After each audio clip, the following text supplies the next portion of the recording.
Assalamualaikum warahmatullahi wabarakatuh. Salam jumpa pemirsa. Senang sekali hari ini iNews NTB, Bincang iNews. Dalam Bincang iNews kami hadirkan untuk Anda. Dan kita akan berbincang-bincang kali ini mengenai kekeringan yang tak kunjung usai. Ya, memang di Indonesia secara umum begitu ya. Kekeringan ini di masing-masing daerah pasti terjadi seiring dengan El Nino yang masih saja terjadi sampai saat ini. Di Nusa Tenggara Barat pun kita mengerucut ke daerah Lombok Tengah. Kita akan berbincang-bincang bagaimana kekeringan ataupun tanggap darurat yang terjadi di Kabupaten Lombok Tengah. Saya sudah bersama narasumber saya, ada dua narasumber yang sudah hadir dalam studio Bincang iNews. Ada Pak Ridwan Ma'ruf, Kepala Pelaksana BPBD Kabupaten Lombok Tengah. Halo Pak. Ya. Kabar baik? Alhamdulillah kabar baik. Terima kasih sudah hadir di Bincang iNews jauh-jauh dari Lombok Tengah, luar biasa dengan kondisi yang cukup panas juga ya. Oke. Kemudian juga ada Pak Bambang Supratomo, beliau adalah Direktur Utama PDAM Lombok Tengah. Assalamualaikum. Waalaikumsalam. Kabar baik? Alhamdulillah. Panggilnya Pak Bambang ini ya? Bambang aja. Pak Ridwan dan juga Pak Bambang sudah hadir bersama saya. Kita akan berbincang-bincang mengenai kekeringan yang terjadi di Kabupaten Lombok Tengah. Tapi kalau berbicara Kabupaten Lombok Tengah, memang kalau kita melihat dari informasi-informasi yang diterima, Lombok Tengah itu memang setiap tahun itu ada saja ya daerah-daerah yang terdampak kekeringan langganan, istilahnya seperti itu. Saya ke Pak Ridwan terlebih dahulu. Bagaimana Pak situasi Lombok Tengah saat ini? Ya, kesempatan ini saya akan berikan informasi bahwa kondisi Lombok Tengah memang saat ini masih kita distribusi air kepada masyarakat. Permintaan masih terus dari desa, dari masyarakat, dan kita tiap hari rutin. Ini nyaris kami di BPBD 4 bulan tidak pernah istirahat. Waduh, 4 bulan ya? Ya. Sejak bulan apa jadinya itu? Itu Agustus kita sudah mulai, September, Oktober. Iya. Kita sudah mulai Agustus itu drop.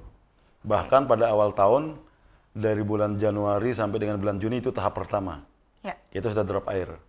Itu sudah terjadi. Sudah terjadi kekeringan, permintaan. Oke. Nah, dari bulan Juli sampai dengan saat ini kita masih lakukan itu. Masih lakukan itu. Ada berapa daerah yang terkena dampak kekeringan? Dari 12 kecamatan yang ada di Kabupaten Lombok Tengah, berdasarkan permintaan masuk surat permintaan air bersih ini, 10 kecamatan terdampak. 10 kecamatan Dari 12 kecamatan kecuali Batu Kliang Utara dan Kecamatan Janipri yang tidak pernah masuk surat permintaan. Oke, kalau memang di sana itu daerah sumber air begitu ya? Yang sumber airnya yang di Batu Kliang Utara sebenarnya. Kliang Utara. Tapi Janipri ini tidak pernah ada masuk surat sama sekali. Oke.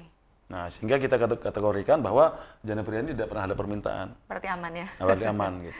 Iya. Nah, Oke, dua daerah yang tidak terdampak. dari daerah yang Itu tidak 10 kecamatan dari 12 Kecamatan. kecamatan. Di masing-masing kecamatan itu apakah secara menyeluruh atau bagaimana? Ada mungkin daerah yang Bisa kami berikan secara garis besarnya dari 10 kecamatan terdampak ini, Kecamatan Jongkat tertinggi. Jonggat? Ya, paling parah dibandingkan dengan kecamatan-kecamatan lain. Kabupaten Lombok Tengah tiap tahun mengalami kekeringan, tapi hanya terdampak 6 kecamatan. 6 kecamatan. Ya. Berarti tahun ini memang yang Tahun terparah. ini memang terparah karena ini panjang. Jadi sebelum kita menentukan kita ini status kekeringan dan sebagainya, kita menerbitkan satu SK siaga tanggap darurat kekeringan, siaga darurat kekeringan. Itu ditandatangani oleh Pak Bupati sendiri. Lalu yang kedua kita naikkan status menjadi tanggap darurat. Oke. Ya, tanggap darurat kekeringan. Sekarang sudah tanggap darurat Sudah statusnya? tanggap darurat dan kita akan prediksi ini puncaknya pada bulan ini. Pada bulan ini, November Ya, ini. sehingga sampai dengan per 1 November kita BPBD sudah mendrop 340 tangki air 340. kali 5.000 liter. Karena per Oke. tangki itu kita berdiri Sepanjang dari bulan Agustus. dari bulan Agustus 340 sampai tangki. dengan Sampai dengan 1 November. 1 November. Sekarang ini masih ada permintaan. Oke. Masih terus melayani permintaan. Oke, luar biasa. Baik, saya sapa Pak Bambang, Direktur Utama PDAM Lombok Tengah. Ada kendala PDAM Lombok Tengah terkait dengan El Nino yang masih saja terjadi musim panas ini? Ya. Bagaimana Pak? Jadi kondisi di PDAM khususnya di Lombok Tengah sejak terjadinya El Nino ini cukup berdampak terhadap pelayanan. Ya dari kapasitas produksi kami normal itu terjadi penurunan kurang lebih di angka 30-40%. Karena 30-40%. Ya, karena memang itu mendekati kondisi 50% ya, luar biasa. Bahkan ada beberapa sumber kami itu yang memang sampai 50% penurunan debit air bakunya. Karena memang ini cukup panjang kondisi musim kemarau ini. Sehingga memang sangat berdampak terhadap pelayanan air bersih di Lombok Tengah. Oke. Bahkan kami di beberapa wilayah akhirnya di beberapa desa itu dilakukan sistem bergilir. Yang tadinya memang dapat 24 jam ya dapat air. Tapi karena memang kondisi ketersediaan air bakunya terbatas, kita gilir dia. Ada yang dapat dari pagi sampai sore, ada yang dari sore sampai malam. Bahkan ada yang bergilirnya dari Senin sampai Rabu, nanti dari Kamis Jumatnya tidak dapat. Ada yang dapat 3 hari selama ya karena memang kondisi air bakunya yang terbatas. Oke, jadi kondisinya memang sampai segitunya ya, Betul. Pak Bambang. Ya. Kalau sumber air untuk PDAM itu ngambilnya dari mana, Pak? Daerah-daerah Lombok Tengah? Kita pelayanan PDAM Lombok Tengah 85% itu masih memakai sumber mata air permukaan. Oke. Ya, kita masih memanfaatkan hanya satu air bendungan, itu bendungan Batu Jai namanya dekat bandara.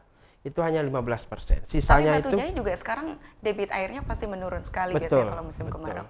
Ya, 85% itu masih memakai air permukaan yang sumber mata airnya ada di kawasan utara, khususnya di Batu Keliang Utara. Batu Keliang. Batu Keliang Utara.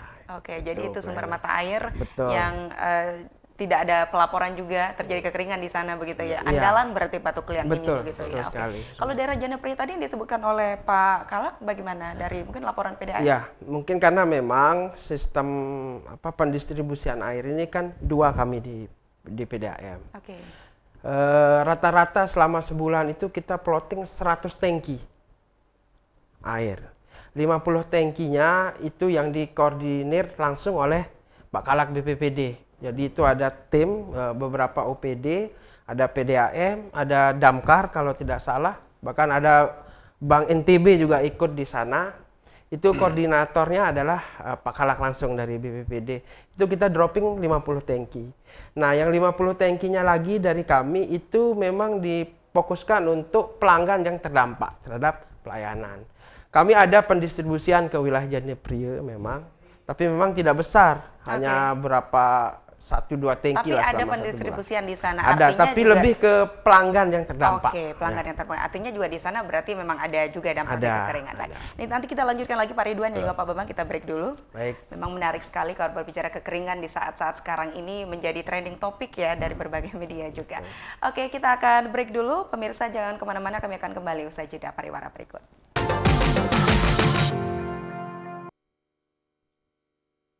Saya Aiman Wicaksono. Saya akan mengupas tuntas malam ini. Saya mendapatkan kesempatan secara eksklusif. Bismillah, walaupun itu teman. 4 miliar dalam 1 jam itu nggak sulit. Betul. The Prime Show with Aiman, setiap Rabu pukul 8:30 malam. Saya para berevolusi, kita berbagi cerita. Rupanya konspirasi itu ini. Oh iya. Apakah jadi capres? Kita setuju. Sebetulnya saya ini untuk menjadi presiden, saya harus siap. Konspirasi Prabu, setiap Rabu pukul 9:30 malam.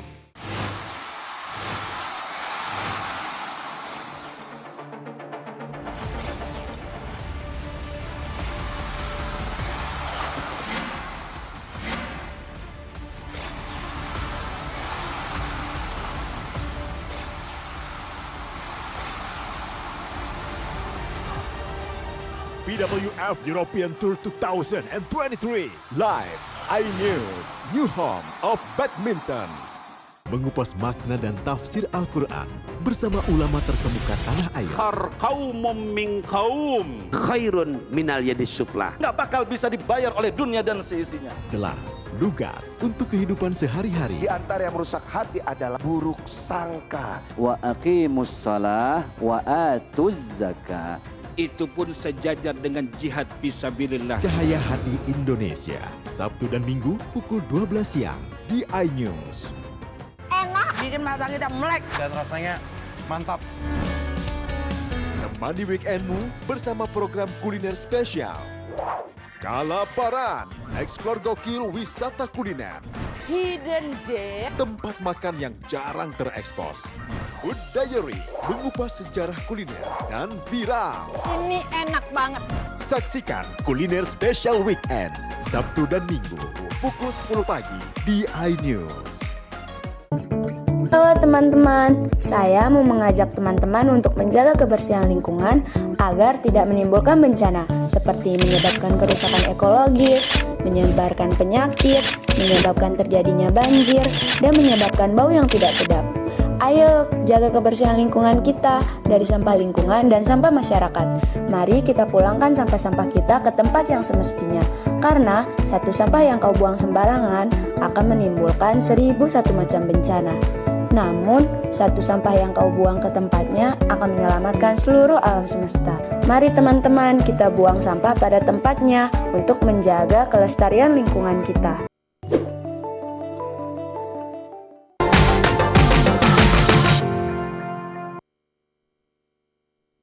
Baik pemirsa, kita masih bersama dalam Bincang iNews. Saya masih berbincang-bincang bersama dengan Kalak BPBD Lombok Tengah dan juga Dirut PDAM Lombok Tengah. Berbicara mengenai kekeringan di Kabupaten Lombok Tengah, tadi dijelaskan oleh Pak Kalak ada 10 kecamatan dari 12 kecamatan begitu yang terkena dampak dari kekeringan. Sudah dijelaskan juga tadi ada 340 tangki air yang sudah didistribusikan di 10 kecamatan tersebut begitu ya Pak Kalak ya. Dari 340 tangki ataupun yang akan disalurkan nantinya untuk 1 bulan terakhir ini, karena tanggap daruratnya sampai bulan ini begitu ya informasinya tadi. Sumber airnya dari mana Pak Kalak? Kami ada sumber air yang ada di kantor sendiri dan ada cadangan sumber air yang kami harapkan dari PDAM maupun ada milik masyarakat secara pribadi. Milik masyarakat secara pribadi, seperti apa Mas? Milik masyarakat pribadi ada, dia punya sumber mata air, ya sumber bor, itu kita berbayar kalau kita mengambil di situ. Oh, berarti dari pemerintah membeli ke masyarakat untuk didistribusikan ke yang lain. Ya. Oke, itu memang sudah anggaran tersendiri ya? Memang Kita saat ini BPBD masih mengusulkan anggaran masih untuk mengusulkan itu. untuk itu. Untuk itu. Berarti Karena yang selama ini untuk menyikapi, karena sekarang sudah limit kami punya sumur yang ada di BPBD. Yang tadinya sampai 15 menit sudah penuh itu tangki, sekarang sampai 1 jam belum bisa penuh. Saking limitnya air yang sudah terkuras habis gitu. Berarti yang dari masyarakat untuk antisipasi saja begitu ya? Ya, untuk antisipasi saja. Belum dilaksanakan? Belum. Kita sudah mulai drop di situ, sudah kita mulai ambil ke masyarakat untuk drop ke masyarakat yang membutuhkan. Dan dropping ini berdasarkan permintaan dari masyarakat tentunya. Gitu kan. Ada masyarakat yang mengajukan surat sampai dengan saat ini masih terus. Makanya kita buat jadwal di situ, ada schedule hari ini ke sini, hari ini ke sini. Jadi sibuk banget begitu ya? Nah, ya apa boleh buat itu bentuk tanggung jawab kita sebagai aparat, sebagai abdi masyarakat. Betul. Kan, BPBD memang tidak pernah tidak sibuk ya, musim kemarau, musim hujan. Ini musim kemarau, hujan datang nanti kita sudah siap-siap juga untuk menangani banjir. Iya, oke, luar biasa. Yang banjir ini ada pohon tumbang, ada macam-macam, angin puting beliung, biasanya dibarengi dengan itu kalau hujan-hujan seperti ini. Oke, baik. Kalau kolaborasi bersama PDAM seperti apa? Mungkin ke Pak Bambang yang bisa menjawab ya. Bagaimana bentuk kerjasama, mungkin CSR yang dibangun untuk dari BPBD ataupun pemerintah, bagaimana? Kalau terkait dengan penanganan musim kemarau ini, memang ini arahan langsung dari kepala daerah, dari Pak Bupati dan Wakil Bupati, kemudian dikoordinir, langsung ditunjuklah Pak Kalak, BPBD sebagai koordinator. Yang tadi saya sampaikan ada PDAM, isinya ada Bank NTB, ada dari pemadam, damkar, dan beberapa instansi lain. Itu kita bentuk tim penanganan musim kemarau ini. Nah, itu nanti diatur langsung oleh beliau, oleh Pak Kalak, tentang sistem pendistribusian, termasuk jadwal pendistribusian yang disampaikan oleh beliau. Nah, kemana didistribusikan berdasarkan, yang pertama berdasarkan usulan. Jadi biasanya desa atau kelurahan, dusun yang terdampak itu mengajukan surat permintaan. Bisa langsung ke PDAM, bisa langsung ke BPBD, tapi nanti koordinatornya tetap beliau yang menschedulkan. Oke, jadi bisa langsung ke PDAM juga permintaannya? Iya, tapi dia informasikan, ini ada permintaan, Pak Kalak. Iya, tidak tumpang tindih. Baik, oke, baik, saya mengerti. Oke, itu yang terjadi. Ya. Kalau PDAM berapa persen kira-kira bisa menanggung dari permintaan-permintaan warga? Kalau kami plotting itu selama sebulan 100 tangki. 100 tangki? Ya, 100 tangki. Yang 50 tangkinya untuk masyarakat secara umum yang terdampak kekeringan. Yang 50 tangkinya khusus untuk pelanggan yang misalnya kita tidak bisa layani karena memang kondisi ya. Itu biasanya kita kompensasi dengan air tangki. Itu 50 tangki. Total selama sebulan 100 tangki. Banyak ya? Lumayan. Lumayan. Dan kami sudah berlangsung ini ya hampir sama dengan BPBD dari bulan Juni sebenarnya. Juni, Juli itu kita sudah mulai, tapi lebih kepada pelanggan yang terdampak. Nah, yang memang pure untuk masyarakat secara umum itu mulai bulan Agustus. Mulai bulan Agustus. Bulan Agustus. Oke, baik. Gitu. Baik. Kalau operasionalnya bagaimana? Mungkin ke Pak Ridwan kembali. Operasional seperti apa? Apakah mobil tangki yang dimiliki oleh BPBD Lombok Tengah sudah cukup juga untuk operasional? Ini kan banyak ya, 12 kecamatan, Secara 10 pribadi, kecamatan. BPBD sendiri belum punya mobil tangki. Ya. Lalu kita memanfaatkan kerjasama sesuai perintah pimpinan, menggandeng Bank NTB, Syariah, ada BBS, ada Dinas Sosial, ada Damkar, ada PMI, ya. Ini kita gandeng mobil tangki yang punya mobil tangki untuk kita isi dan drop ke masyarakat. Operasional sampai sekarang ini masih aman, masih tidak ada keluhan, kita masih bisa berjalan untuk memberikan pelayanan masyarakat. Ada juga bantuan air yang dari provinsi, itu juga kita drop ke masyarakat. Provinsi punya jadwal tersendiri untuk mendrop ke masyarakat. Provinsi juga ada drop ke sana. Biasanya kita tiap tahun BPBD selalu minta ke provinsi juga, gitu kan, untuk dropping air. Dan alhamdulillah sampai saat ini masih kita bisa atasi, masih bisa terlayani masyarakat. Dan kita akan perkirakan ini puncak kemarau ini kan pada bulan November ini. Hujan akan mulai belajar turun ini pada bulan belajar Desember. Turun, biasanya belajar turun. Karena memang sekarang lagi belajar turun juga ya Pak ya. Di Lombok Tengah pernah hujan awal-awal bulan ini? Secara merata tidak, tapi ada beberapa desa, salah satu contoh tadi di desa Muncan itu pernah turun hujan sekali malam hari. Sekali saja? Sekali saja. Terus masih ada belajar. masih belajar. Ya, jadi tidak merata hujannya masih seperti itu. Hanya bisa siram halaman. Baik, kembali ke mobil tangki tadi. Jadi operasionalnya memang kalau untuk operasional maksud saya mobil tangkinya masih aman begitu ya Pak. BPBD berapa tangki punyanya Pak? BPBD sendiri tidak punya mobil tangki. Tidak punya mobil tangki. Tidak punya satupun. Itu makanya kita gandeng dinas terkait, perusahaan seperti PDAM, Bank NTB, Dinas Sosial, ya kan PMI maupun BWS sendiri yang ada di Kabupaten Lombok Tengah itu kita gandeng semua, kita manfaatkan mobil tangkinya. Dan ini langsung dari hasil rapat kita di beberapa bulan yang lalu sebenarnya kita sudah putuskan mobil tangki mana yang kita bisa pakai dropping ke.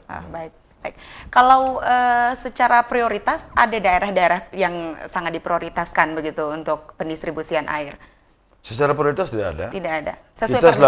Kita selalu mengacu dan memberikan air itu berdasarkan permintaan. Berdasarkan permintaan. Ada kala ada masyarakat yang sangat emergensi, ya, tanpa melalui surat, misalnya ada kematian nih. Nah, ada orang meninggal. Lalu dia tiba-tiba datang ke kantor butuh air karena perlu air untuk itu. Tanpa dia bersurat, kita bisa layani. Itu termasuk dalam kategori emergensi. Emergensi. Baik. Nanti kita lanjutkan lagi. Kita harus break kembali, Pak Bambang dan juga Pak Ridwan. Menarik sekali memang perbincangan kita. Kami kembali pemirsa usai jeda pariwara. Tetap bersama kami.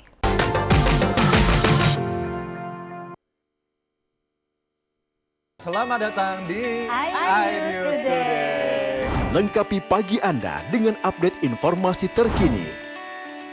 Apa penyebabnya? Apakah karena aspal ruas jalan ini amblas membentuk lubang? Boleh nggak sih dikasih senjata? Nggak boleh. Saya punya di bawah supervisor. Kita akan langsung bergabung bersama Giselia Nurahmat. Sejumlah bahan pokok mulai mengalami kenaikan. iNews Today setiap Senin sampai Jumat pukul 10 pagi di iNews. Hadir menemani pagi Anda dengan sajian informasi unik dan menarik. Wallaby hutan yang merupakan hewan asli Papua Nugini. Dari Jepang disebut sebagai kare raisu. Menghadirkan bintang tamu yang menginspirasi. Campuran apa ini? Ini lemon. Oh lemon, iya. Kita peres. Itu harus dipotongin dengan dekat bagian mata. Kalau Morning Update, Senin sampai Jumat pukul 7 pagi di iNews. CCTV tersebar di seluruh penjuru. Komplotan pencurian, mobil tabrak lalu lintas dan pelanggaran. Melawan mobil ugal-ugalan menabrak pesepeda. Tragedi-tragedi yang mengerikan. Anak itu berikan bius datang membawa senjata tajam dengan kecepatan yang di luar batas. Terekam kejadian-kejadian unik warga plus 62.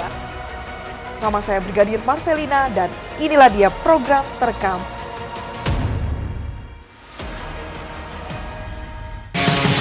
Kompilasi berita olahraga paling top dan sensasional, baik dalam dan luar negeri. Kalau menyaksikan Top Sport bersama saya, Tanjung Ramai. Hai, namaku Grini. Grini mau ajak teman-teman untuk menjaga bumi kita tercinta dari kerusakan.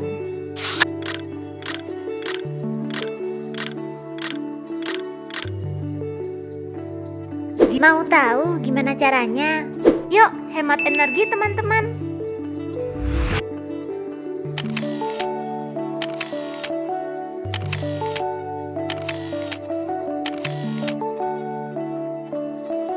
Kurangi penggunaan plastik sekali pakai. Terus mainan kita kalau udah nggak dipakai, sumbang ke teman lain yang membutuhkan. Bisa kan teman-teman? Yuk kita selamatkan bumi dari kerusakan untuk masa depan kita teman-teman.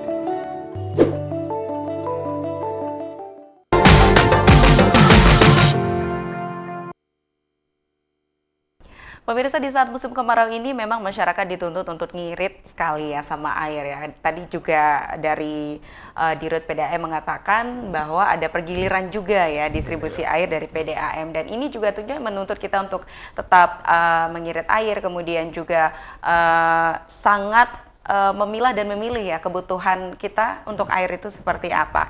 Saya kembali ke Pak Bambang. Kalau melihat kondisi di lapangan, Pak Bambang, kira-kira kebutuhan masyarakat terkait air ini seperti apa, Pak? Kebutuhan primernya kah, atau mungkin ke pertanian, atau ke mana yang lebih dibutuhkan, diprioritaskan begitu? Ya, kalau bicara soal skala kebutuhan, tentu yang paling utama kalau dari kami ya tentu ini kebutuhan primer kita. Kebutuhan primer kita ya. Bukan berarti pertanian tidak menjadi penting. Sebenarnya dalam regulasi yang ada itu kan dibagi. Air baku yang ada di sumber daya air yang ada ini dibagi. Yang boleh dimanfaatkan untuk air bersih itu untuk kebutuhan PDAM itu hanya 20% dari total jumlah air baku yang ada. Sisanya untuk irigasi dan lain sebagainya. Dan PDAM hanya mengolah yang air bersihnya, begitu ya? Iya, betul. Okay, baik. Itu yang ini. Kan kebutuhan air bersih ini adalah hal yang sangat fundamental. Betul. Air kan tidak ada alternatif penggantinya. Kalau beras nggak ada, masih ada alternatif lain ya, singkong dan lain sebagainya. Betul sekali. Listrik pun begitu. Tapi kalau air, saya pikir menjadi hal yang sangat penting, urgent untuk keberadaannya. Oke, baik. Itulah kira-kira. Kalau hal-hal darurat seperti yang dikatakan oleh Pak Kalak tadi, PDAM ada menangani itu juga. Kalau air bersih itu termasuk untuk ini enggak sih? Kalau misalnya ada darurat seperti yang Pak Kalak katakan tadi, misalnya orang meninggal, itu juga skala prioritas dari PDAM juga. Betul, hampir sama polanya dengan BPBD sebenarnya. Walaupun secara normatifnya harus bersurat dan lain sebagainya. Kan ini untuk kita bisa inventarisir, kan setiap pendistribusian air itu juga kita harus pertanggungjawabkan. Punya data. Ya, kan ada anggaran yang dikeluarkan untuk biaya operasional dan lain sebagainya. Tapi pada kondisi-kondisi tertentu memang ya betul apa yang disampaikan oleh beliau, ya kita tidak bisa sekaku itu. Ada orang posisi urgent, orang meninggal atau kondisi rumah sakit misalnya yang butuh air bersih ini, yaitu tanpa bersurat, cukup dengan telepon ya. Sudah kita bisa dropping. Fleksibel kita dalam hal. Baik, fleksibel. Nah, itu juga tentunya untuk fasilitas-fasilitas umum seperti rumah sakit disebutkan oleh Pak Bambang. Kalau fasilitas umum seperti masjid, kemudian fasilitas-fasilitas lainnya, prosedurnya seperti apa, Pak? Sama. Dan kita di BPBD 11 ponpes kita sudah layani. Ponpes? Ya, pondok pesantren. Tapi dari Puskesmas 2, ponpes 11 kita sudah layani. Dari masjid belum ada permintaan. Karena saya yakin masjid sudah tersedia air ya. Satu contoh misalnya di Masjid Agung, kami punya sumur bor, di situ ada 2 titik ya untuk melayani jamaah dan lain sebagainya. Jadi kalau untuk masjid sampai dengan saat ini belum ada permintaan yang begitu urgen. Masih kita bisa atasi, masih bisa dikendalikan. Masih bisa teratasi berarti ya. Masyarakat karena kebanyakan kalau dari yang kita melihat di lapangan, itu kalau nggak ada air di rumah cari di masjid biasanya, Pak. Benar. Ada beberapa masjid ya, bukan semua masjid, tadi tidak terlalu masalah.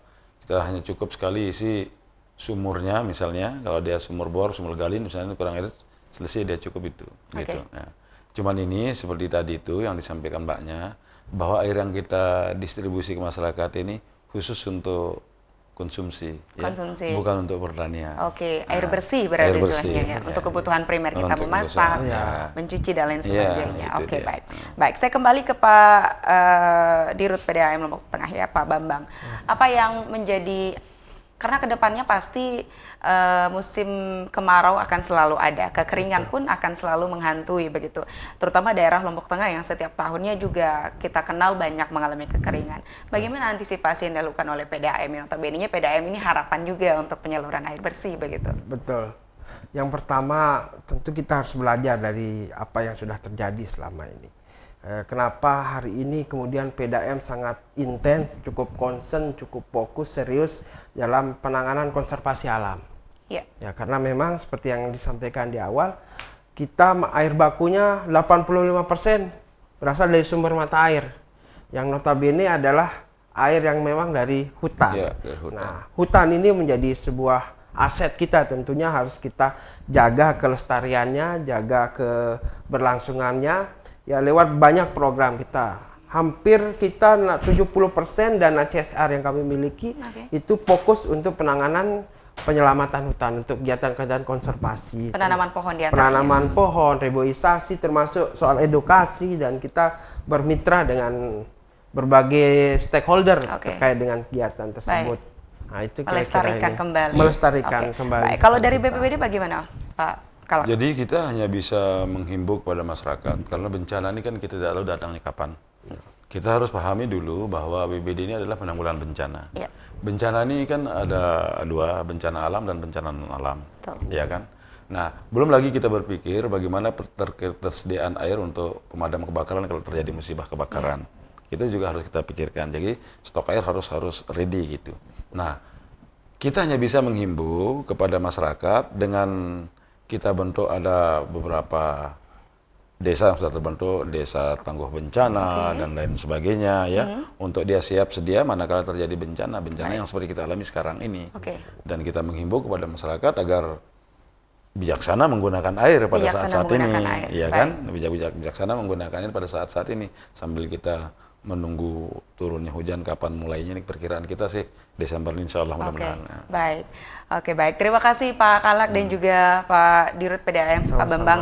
Semoga kedepannya memang banyak juga ya hal-hal yang bisa dilakukan oleh pemerintah bersama dengan stakeholder terkait lainnya untuk menangani bencana-bencana termasuk dengan kekeringan ini. Satu hal yang harus kita sadari bersama, air ini akan menjadi suatu hal yang penting untuk kedepannya ya, karena sumber daya air ini bagaimanapun juga kita melihat sumber air semakin hari juga semakin berkurang. Ini adalah kewajiban kita untuk sama-sama melestarikan sesuai dengan apa yang disampaikan juga tadi oleh Pak Ridwan dan juga Pak Bambang. Dan demikian untuk Bincang iNews kali ini. Pemirsa, kita berjumpa dalam Bincang iNews selanjutnya. Saya Korea Hafiza. Terima kasih atas kebersamaan Anda. Wassalamualaikum warahmatullahi wabarakatuh. Sampai jumpa.